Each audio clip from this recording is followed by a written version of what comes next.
Hi, friends. Nava Hopkins from Optimizer here with PPC Town Hall.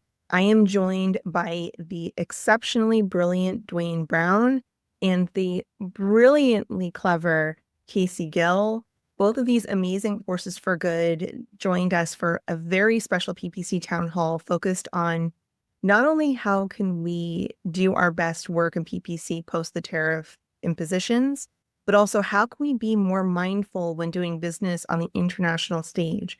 What sort of things do we need to be mindful when doing business in Canada, in Europe, in Australia, Asia? Really think about how can we message appropriately, how can we target appropriately, and how can we do business in a way that helps us, helps our neighbors, and ultimately be profitable while being good. Dwayne, Casey, thank you so much for being here. Thank you. Oh, thank you for having us.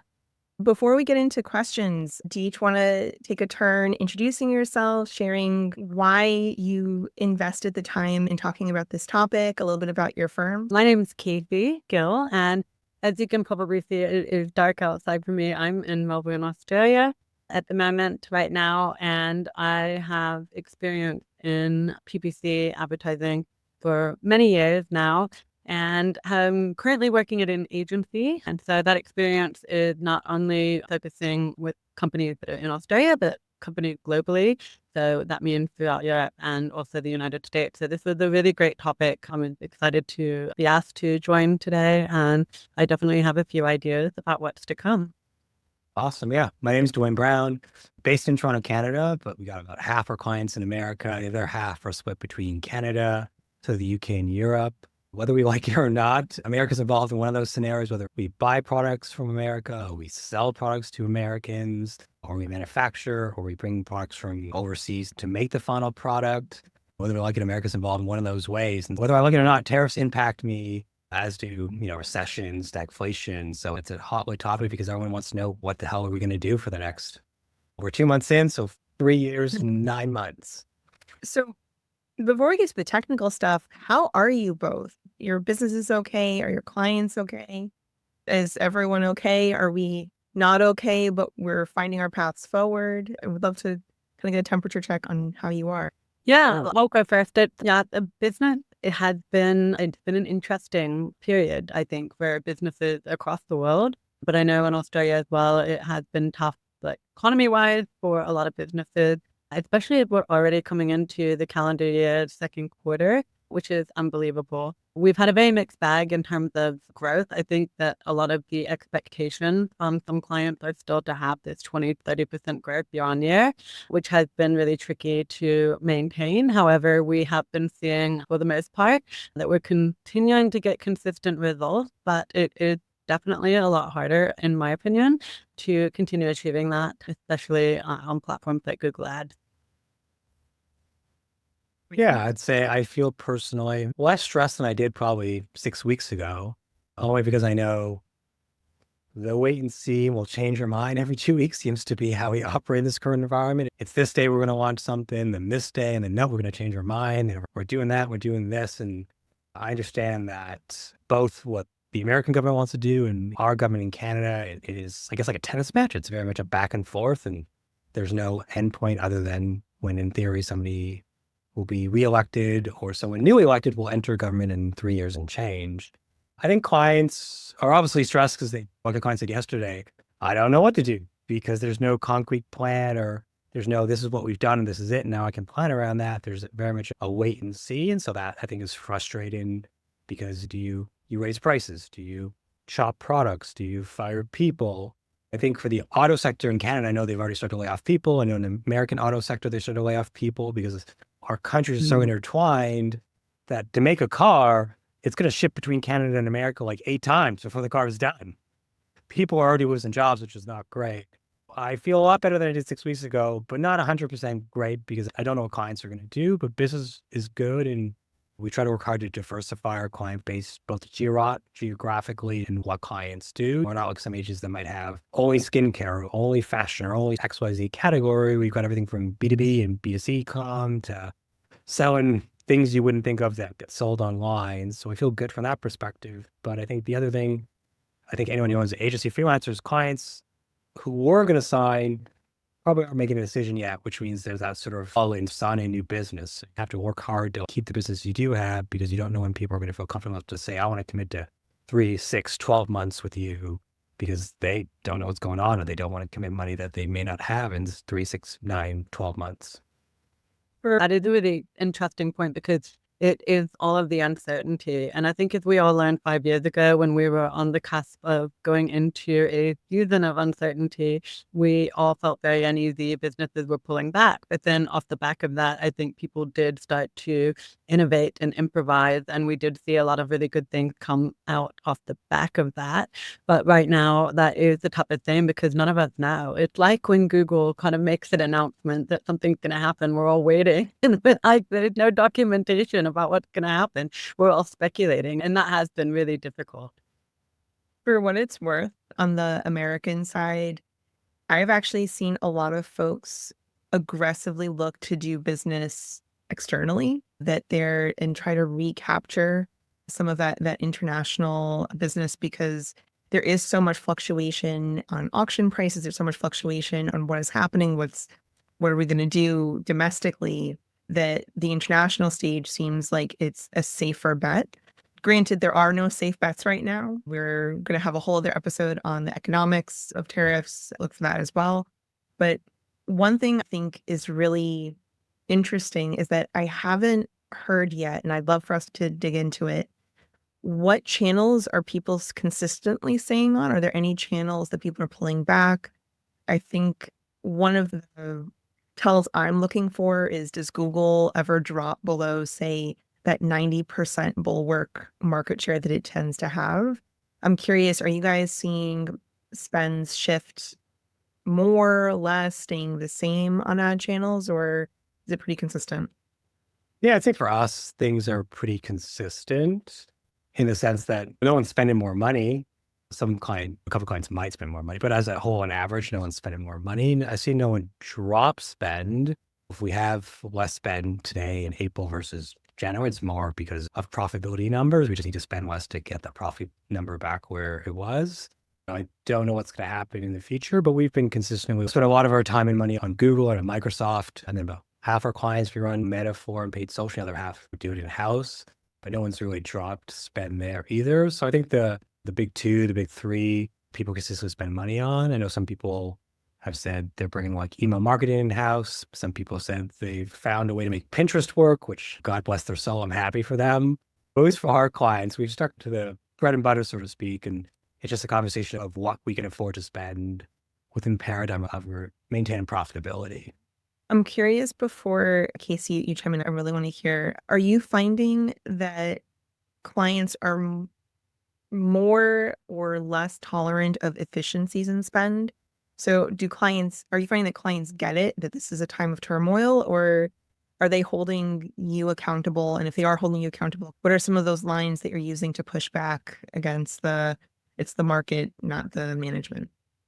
Yeah, we try to talk about that in general. When we onboard a client, like part of our pitch is like, we don't control your site. We don't control the market, and the market's usually Google, but even competition, those are out of our control and they have a huge impact on our success or our failure. We lost a client the other day because they were not as efficient as they want to be, and they believed someone else could do a better job. And God bless their soul. I hope they can get that at the end of the day. But we don't generally push back on it's you or the market, yada, yada. I think we just try to focus on client wants to hit X. What can we do to hit that? And usually it's either cut the fat and ad accounts that other people can run in or spend less. So we're not spending $30,000 anymore a month. We're spending $25,000 more a month. That usually helps it. I try to emphasize to the team, if we're not in the client wants at a certain spend, then spend less money, because that's probably the easiest way to get to where we want based on where the market condition is, and then hope for the rest. Part of our pitch to signing clients is about spending money in a profitable way. I treat your money like it's my own, so we don't have to train clients, so to speak. Their clients are already looking for that sort of efficiency, and we've been doing it that way for 6 or 7 years. It's been on our website. But I'm glad to see more people in the last 3 or 4 months think that profitability is sexy, and like Justin Timberlake, bring it all back in style. Because if you're not running stuff profitably with your biggest ad spend next to, or your biggest expense next to, let's say, rent or office or salaries, then I really don't know what you've been doing for the last 4 or 5 years. I know the pandemic was great. Don't get me wrong. But to spend tons of money and not be profitable on that money just seems silly to me as a business owner. So just going to your first point in terms of where we're seeing clients wanting to invest their marketing budget, and we are still seeing the majority of them are putting a good chunk of their budget into Google. We are seeing a lot more who are interested in testing the waters with Microsoft, maybe not like a full campaign import, but maybe selecting some of those high margin type of campaigns, looking for the opportunity, especially depending on the type of product or service. So obviously, if it's a certain older demographic, then it's almost a no-brainer to put it into Microsoft and give it a bit of a whirl there. We have seen better returns there for some of our clients, not for everyone, but for some of them. And it also depends on the type of business. So what we tend to be really good at as an agency is we will constantly be monitoring where we're getting the best bang for the buck, so to speak. So if we see that we're getting a much better return on Meta, then we will divert. We'll pull some of that budget from Google, we'll pull some of it from Microsoft, put it towards some of the other channels and test until we get to that point that the client's happy, that we feel like we're meeting what our budgets are for the month, and that we are hopefully getting as close as possible to those targets.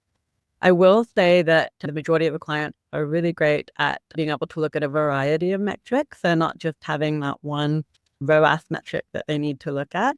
We do have a couple of clients that are very focused or almost hyper-focused on that metric, almost to the point where they don't even consider things like lifetime value, which is what we are trying to get more in a habit of having a discussion about very early on so that we can agree on how best to approach that.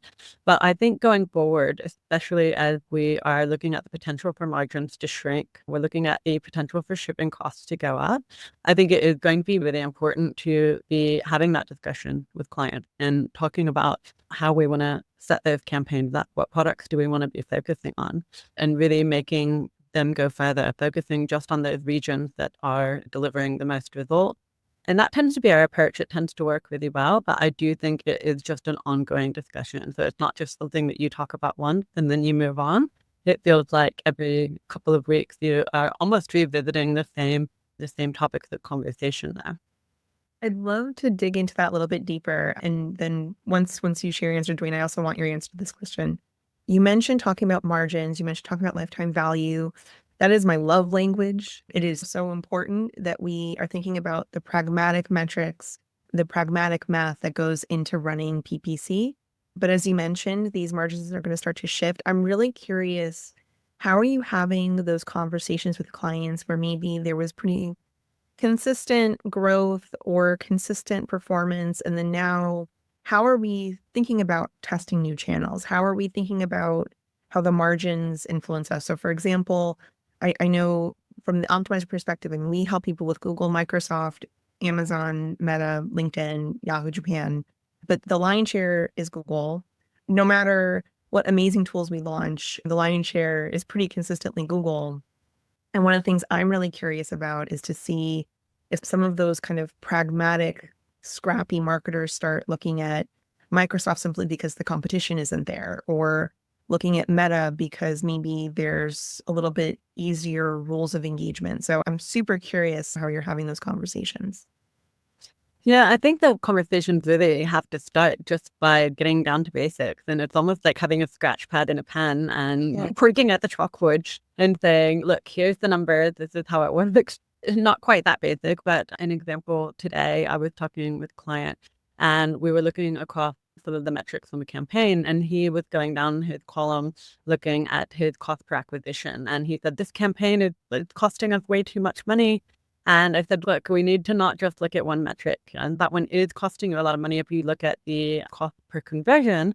But then if you back it up and if you look at your conversion rate and if you look at the conversion value to cost, and if you look at all of the other revenue that's coming through, the reason why your cost per conversion looks so high is because you're selling really high priced items in that campaign. So you're selling fewer items, but your revenue is like one of the biggest out of all of the campaigns that we're running. And then once we walked through it that way, it was like, okay, that makes sense. We were just looking at this column here. So I think sometimes it really takes just you walking through and sharing a screen or somehow walking through a report together and just getting back to the basics and getting back to the whole structure and why you've set the campaign up that way and why you're targeting the product that you're targeting. Yeah, that's good job, Casey. Yeah, I gotta sometimes show clients a bit of everything. I think for us, we do work towards whether it's a ROAS or some clients do an ACOS, which for those who don't know who are listening, that's like the reversal of a ROAS from Amazon, but a lot more brands looking at it across the whole business. So we do work towards whatever that win number is. We do need something to work towards or be our guiding light in Google and in Microsoft and stuff like that. In terms of our opinion on Microsoft, it's just a no-brainer. So if a client's been with us for 2 or 3 months and things are going well and there's stability, we know like what campaigns are top 3, top 5 campaigns, then we'll just pitch the client Microsoft. Let's test it out. You've not tried it, or you did try it, but it was a year ago, it was 2 years ago. And then see how it goes, except for a handful of new clients have come on board this year. Every client's in Microsoft. I think not to do Microsoft is a bit silly, really, at this point. Yes, it's sometimes a bit more work than maybe you might get in fees and stuff like that. But from my perspective, I can get clients 5, 10, 20, 50 more conversions a month because we're targeting America, we're targeting all of North America and Europe and part of like Australia. Then why not do it, right? We're more or less importing stuff from Google. That makes sense. You're doing the tweaks we need to do, and then we just manage it as it goes and stuff like that.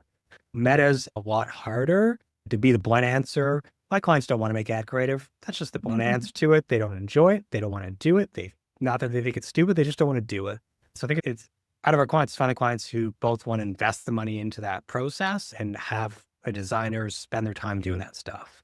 We have some clients where I think they would do amazing on Meta, but they could be bothered to make creative. They just don't want to do it. And so I think that is our hardest challenge as an agency. We have clients who sell great products that do well in paid search, but to get to Meta or anything paid social, it's definitely more of an uphill battle, but it's a thing we take on a client by client basis and try to say, like, why don't we do this test for 3 months or do this test for 2 months or whatever it is and see how it goes. You're not committing to the next year, just commit to the next 2 months to see if we can get it to work. And if we can get it to work, then you do it more. If you don't, that sucks, but at least we give it a shot and try it and stuff like that. So for a lot of clients, it's often just saying, let's do a test of 2 or 3, 4 months, whatever it is, depending on what they sell. Get them to commit to that short-term thing. And if we can prove it works and it's profitable and it makes sense and you like the type of customers coming in, either people from Microsoft are very similar to Google, not they're not going to like bombard your customer service team, for example, or they're not going to buy the worst product you sell for whatever reason. I think clients are usually like, yeah, let's continue to spend $1,000 on Microsoft or $2,000 or $10,000 on Microsoft, whatever it is at the end of the day. Before we move on to more the humans and the ad platforms, I'd really love to get both of your takes, and we can start with Casey. What are some of the tools within the various ad platforms that you really care that marketers are aware of and are thinking about? Just to give some ideas, one of the tools that I tend to recommend, I was recommending anyway, was conversion exclusions to actually help Google understand that a period of time isn't worth factoring in. I think that's going to be incredibly important right now. So I just want to throw some ideas out there, but would love both of your takes. Again, starting with Casey, any tools that you really care folks are paying attention to? Yeah, I thought a really good one as well. So I like the conversion exclusion one as well. But one of the other ones that we've been talking about a lot lately is the conversion lag time. So when you're looking at the attribution and you're looking at the conversion lag, we have a few clients that their products are such a high price point that we can just see that research phase. Like, just think about the way that you shop. It doesn't feel like I ever just go straight to the website unless it's the product I've purchased before. I always do a little bit of comparison and I might sit on it and I might add it to my cart and wait a couple of days and go and look somewhere else. But it just is that lag time. And we had one client that was anywhere between 17 and 25 days on a lag time. And then just educating about what that means. So why does the data change from month to month? Last month, you told me that we made X amount. And this month, that has grown by a significant amount. So it's talking about and educating about the conversion lag time. And then I also what I think a lot of businesses don't tend to do very often is going into Google Merchant Center and looking at the store quality and looking at all of the factors that contribute to how they're performing. Are they competitive on the delivery times? And this is something that I think is going to be really interesting to watch because those shipping times will be affected whether we like it or not. There's probably a lot of reasons why that's going to happen. And I'll go into that maybe in a little bit, but I think there are going to be some gray market. Feel free to go into it now. Don't limit yourself. Not quite. But I think that people are going to start, there's always going to be loopholes. There's always going to be workarounds. So this is going to spawn a whole new level of shipping workarounds. So now we're saying, okay, products might not come directly to the US. Are they going to ship to another country that has a lower tariff and then go into the US? Or are there going to start to become issues where people are going to be crossing borders into Canada or into Mexico to get products? They can legally cross in, get some products. How are they going to monitor carrying products back, goods that have been brought outside? Is there going to be shopping tourism going on? These are all of the things that, that are potentially on the horizon. But just getting back to the tools, I think that it is so valuable using all of those analytics tools within Google Merchant Center just to make sure that you're able to compare your store. Who are your search competitors? They're not always who the brand thinks. The brand might tell you, or the client might tell you 5 competitors that they think are their competitors, but when you go and look at who's actually showing up next to them in the auction, it's a completely different set. So it is really important to take that into account. And also, I suppose people will start to look at where those competitors are based as well, because that will have an impact on the price, which we know is one of the signals that Google uses in the shopping auction. That was so much gold. And I know you made Dwayne's heart so happy with the call out for checking Merchant Center. Dwayne, what are your go-to tools right now? Yeah, I mean, I definitely do have GMC. Spent a lot of time there.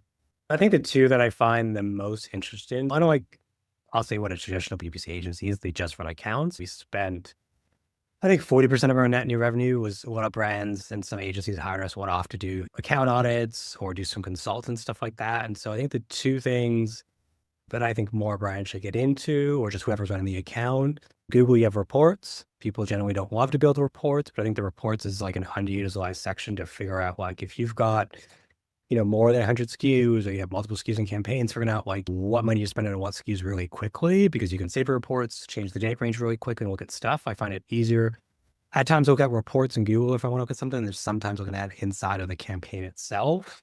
And then beyond that, we've been talking about a lot as a team. So we got a client who sells cameras as an example. They sell across 12 or 15 countries in Europe. The usual suspects if you're selling in Europe.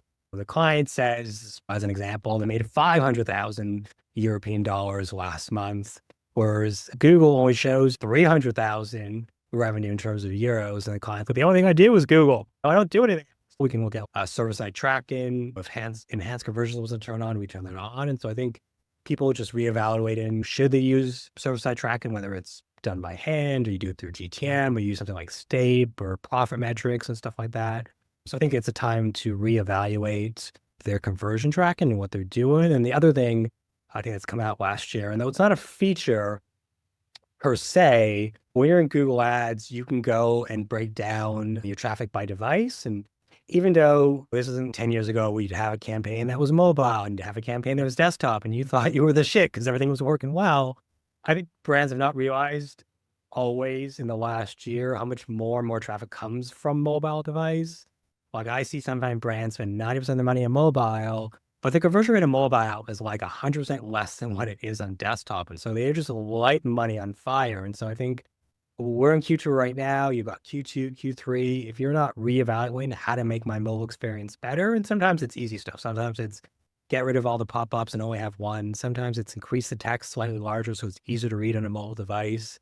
If you're not on Shopify, it's sometimes making your checkout experience a lot nicer on a mobile device because it's going to look way different than it does on your desktop.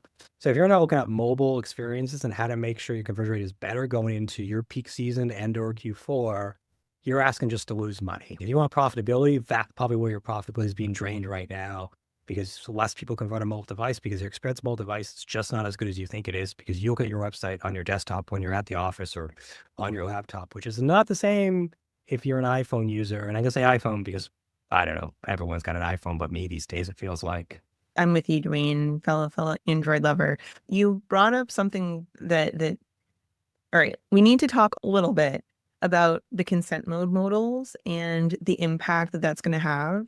One of the biggest killers of mobile experiences is that use the same sort of modal for consent as on desktop and on your mobile device. And it blocks everything and it's horrible and people hate it. The other thing that's really important to note is that when you are checking your landing page flow, you can inspect the page and see what the mobile and desktop experience is. There is zero reason for you not to test your landing page flow, especially now that Google is requiring or strongly suggesting navigation at the top. So some of your PPC landing page, very focused pages with just a form, you want to be careful there.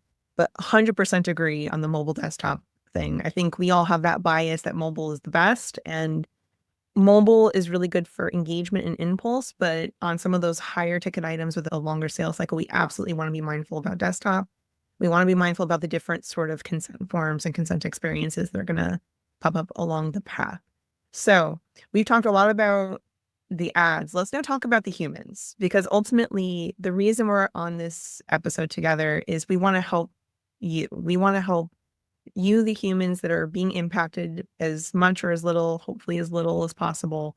And I'd love to hear both of your takes on what is your advice to marketers that are in the US trying to do business internationally? And then what is your advice for marketers at home doing business with the rest of the world? We started, I think, with Casey last time, so we'll start with Dwayne this time. Yeah, if I was American and based in America and trying to sell an American-made product, I would definitely probably feel like it's a struggle right now because depending on what it is, maybe a large swath of America might think it's too expensive to buy the product, and maybe you found Canadians, Australians, the British, some people in Western Europe or even Central Europe who love to buy whatever that product is. Maybe it's like a bougie wallet or something like that. So I think obviously if it's a made in America product, you probably don't want to mention that. I know my fellow Europeans have taken a stance. I'm going to buy from whatever my country is. The Danes buy from Denmark and the British buy their British. So you probably don't want to emphasize the made in America part, but you maybe want to emphasize it's a good quality product. It's going to last you a long time. It's got this protection, this warranty. It's all the other attributes you'd want. And I'll be the first to admit there are going to be lots of Canadians who don't give a shit at the end of the day. They just buy the product from wherever it is the cheapest because they don't want to buy Canadian because it's real expensive. You know, I've been shopping buy Canadian the last 10 years. The last time I bought on Amazon was May of 2019. I bought the TV that I still own to the day, and that was the last time I bought. And so I work real hard to buy Canadian, even though it's really expensive as a single person, because I say that I pay the single tax for everything. So I think if you're an American marketer and you're trying to sell an American thing, I think just emphasize America less and try to emphasize the qualities. And then beyond that, try to figure out what different countries want. I often tell people, if you're going to go from Canada or the UK or Europe to America, it's often like Gladiators. It's the most expensive place you can run e-com ads, and things are way more expensive. You can't just take your cozy ad you've got over there and just plop it into the Americans. They can be very price sensitive as an example. And so you got to make sure that if you're not price competitive, how are you going to convince people that would buy to buy your product? I think from the people from abroad, some have decided to not just sell in America anymore because maybe America is a small part of their market and stuff like that. Are those who can't just exit out of America because maybe it is a big part of your market.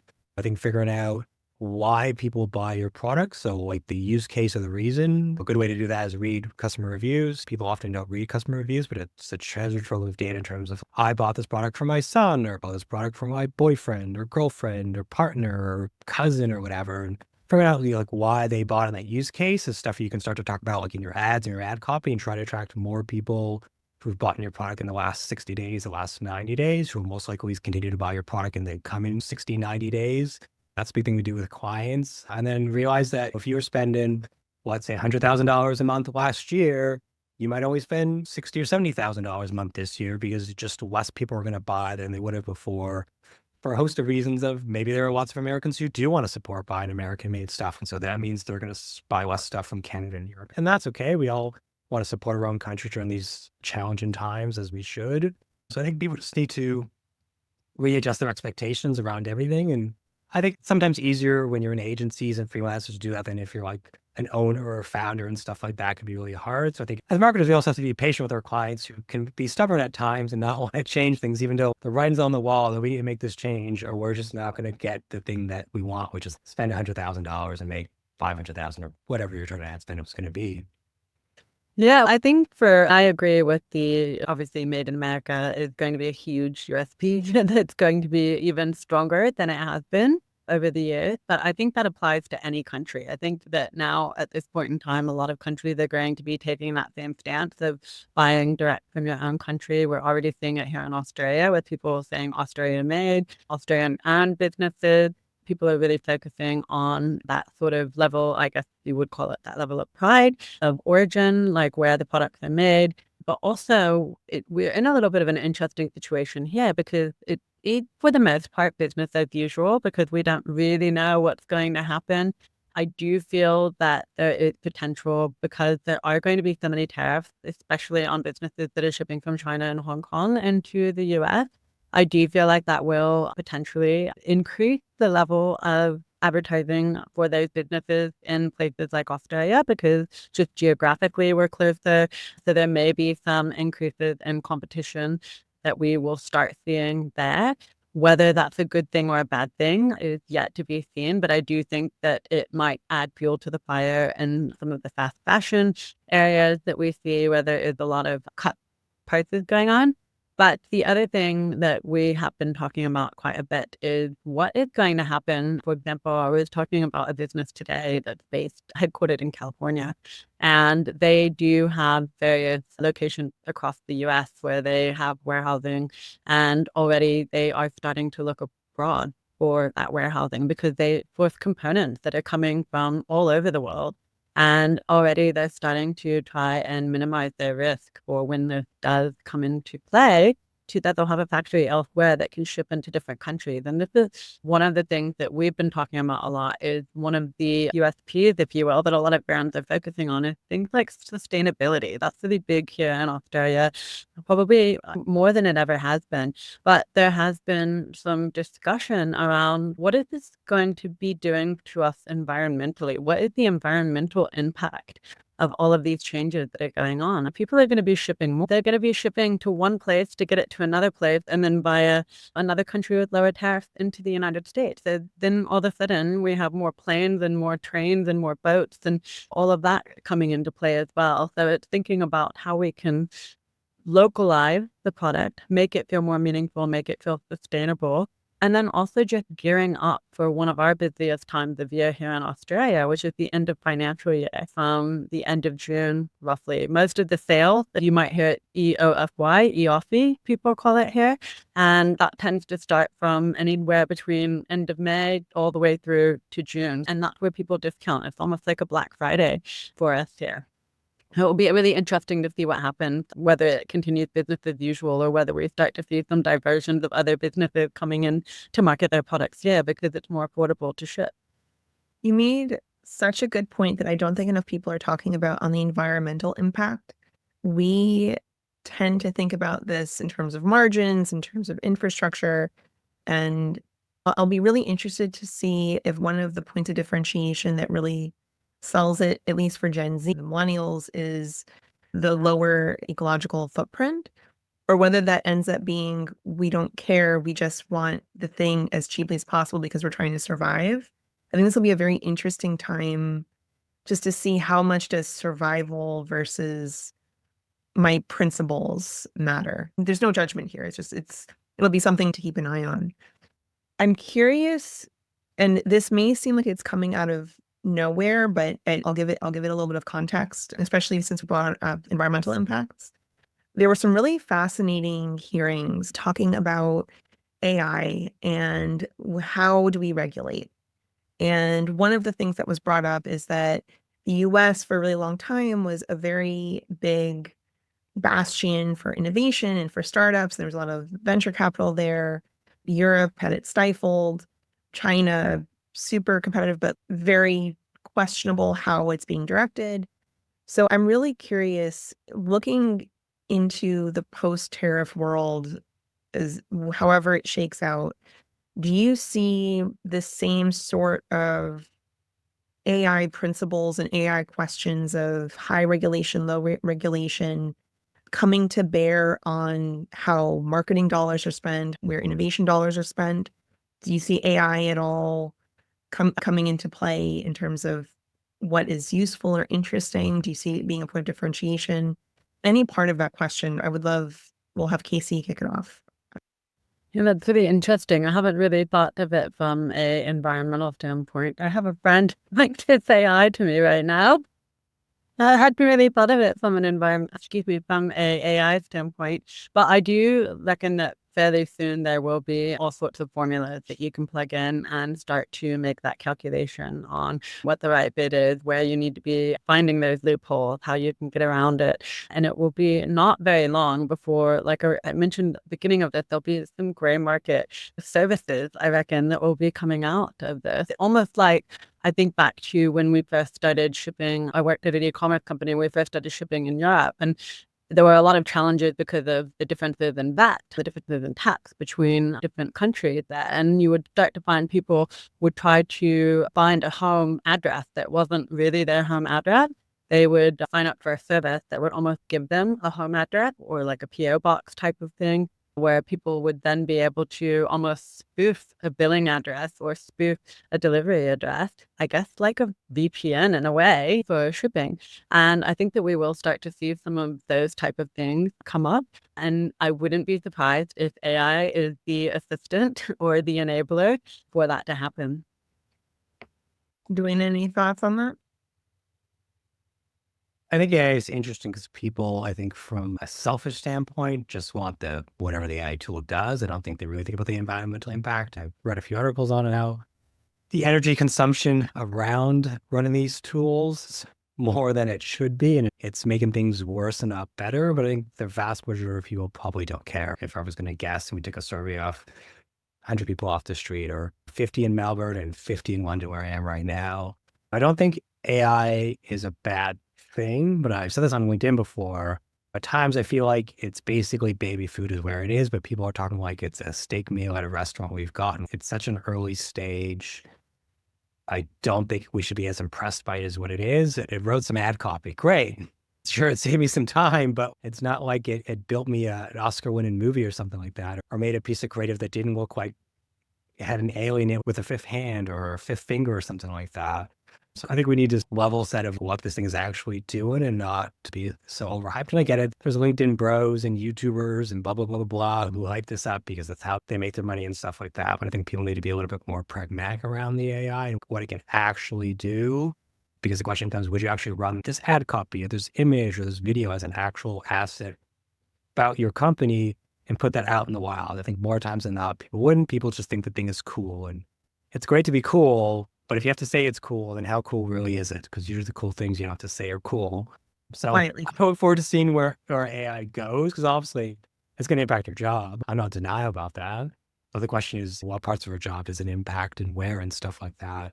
It remains to be seen. And obviously the Microsofts, the OpenAI, the Googles, they don't care about the environmental impact at the end of the day because they see it as a way to maintain their dominance, which respect them. They run a business. I'd probably do the same thing if I was Larry and Sergey, Page, and stuff like that. But it's not a great time if you're just the average person who doesn't want the world to get hotter and blow up one day. So I want to make sure we finish with go-dos. This has been such a useful, insightful, truly helpful session. And the best way to end those sorts of sessions is with go-dos. I'd love for each of you, what's your main go-do for American marketers doing their best to sell wherever they're selling, and what's your go-to for marketers in your home market? Dwayne, you want to kick us off? Yeah, my advice is really the same. I think for both is we don't always get this granular, but if you're doing things outside of your home country, let's say multiple countries, I think it's just reevaluate your ad copy, your site links, stuff like that. Maybe your keywords, because maybe you bid on made in XYZ country. And then obviously the other hard part is reevaluating your website. I mean, if you're an agency or freelancer, I get your frustration if clients don't want to make changes or listen to you. But if your website or landing page or product page says a thing that is probably not going to help you sell more, then maybe we need to find a way to remove that. If you're an American brand and you're trying to sell to us Canadians or Europeans, maybe made in America is a thing you don't want to have everywhere on your website potentially. So I think the big thing is reevaluating the copy everywhere, from the first thing people see the ad all the way to the website, checkout, stuff like that, email flows. And then I think just continually to readjust as things go. I think things will get a lot worse before they get better.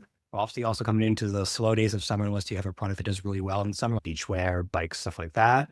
So it's a good time, I think, to prep and think about like, how do you adjust things for Q4 as well? If you haven't put your order in for like product and merchandise, I don't know if Black Friday would be really good. Maybe it will, but maybe don't order as much stuff as you ordered last year potentially, because it's better to sell out than order too much, assuming it's going to be amazing, because I don't think this tariff thing is going to end tomorrow.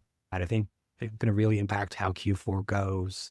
But I would have rather sold out than ordered too much stuff and have skids of products sitting somewhere at the end of the day. Amazing. Casey, what are your go-dos?